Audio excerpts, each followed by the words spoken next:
Welcome to The Mind, the Cure Protocol for August 3, 2026. No newly verified patient reaching milestone in this pass has reached care, so we will not pretend otherwise.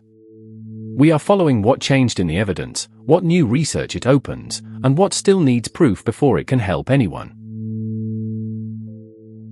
This protocol is a living loop. People bring the questions that matter. Direct evidence changes the map. The source ledger remembers what we have already seen and checks the original date before calling it new.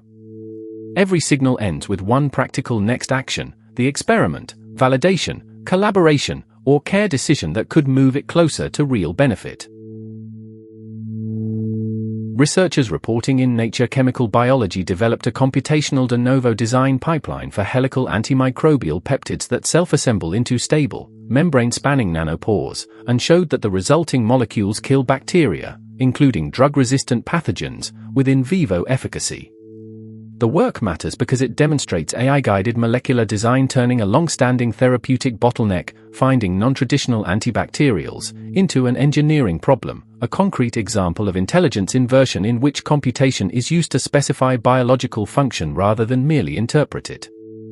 In the larger disease-curing arc, this is a phase transition signal. Models are beginning to produce novel, testable bioactive structures on demand, compressing the path from mechanism to medicine. If confirmed, this could give antibiotic teams a better starting point against resistant infections. The useful part is a more practical route to treatment. The chemistry still has to survive scale, safety, and real bacteria. Next, reproduce and scale the chemistry, then test the antibiotic against resistant bacteria. Researchers reporting in Nature Communications identified the microbiota-derived peptide Corisin as a direct driver of epithelial injury and pulmonary fibrosis, showing through patient bronchoalveolar lavage sequencing and functional depletion experiments that Corisin in IPF samples is sufficient to trigger propapoptotic activity in alveolar epithelial cells. The finding matters beyond IPF because it reframes fibrosis as a tractable, mechanism-level engineering problem, with sequence-based detection, causal target identification, and pathway-level intervention. AI-driven biology can accelerate the intelligence inversion from symptom management to precise control of disease processes, a hallmark of the coming phase transition in medicine. If this holds up, it could give researchers a clearer target for the next experiment, validation step, or collaboration.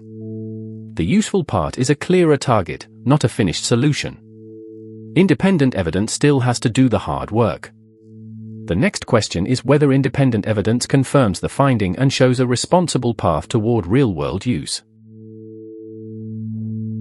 Researchers led by Xiaoying Wang, Maotong Duan, and colleagues report a deep learning multi-omics framework in Nature Communications that predicts future cancer metastasis from patient molecular data. If confirmed, this could help clinicians see disease signals more clearly and focus the next decision. The useful part is precision, not magic. A clever sensor still has to prove it helps a real clinic make a better decision. Next, show in independent studies that the measurement improves a real clinical decision. The practical read is simple. These are signals, not promises. But each one is a concrete target that researchers, clinicians, engineers, funders, and the people most affected can connect to a next step. Keeping the evidence visible is how the Cure protocol stays current without pretending the work is finished.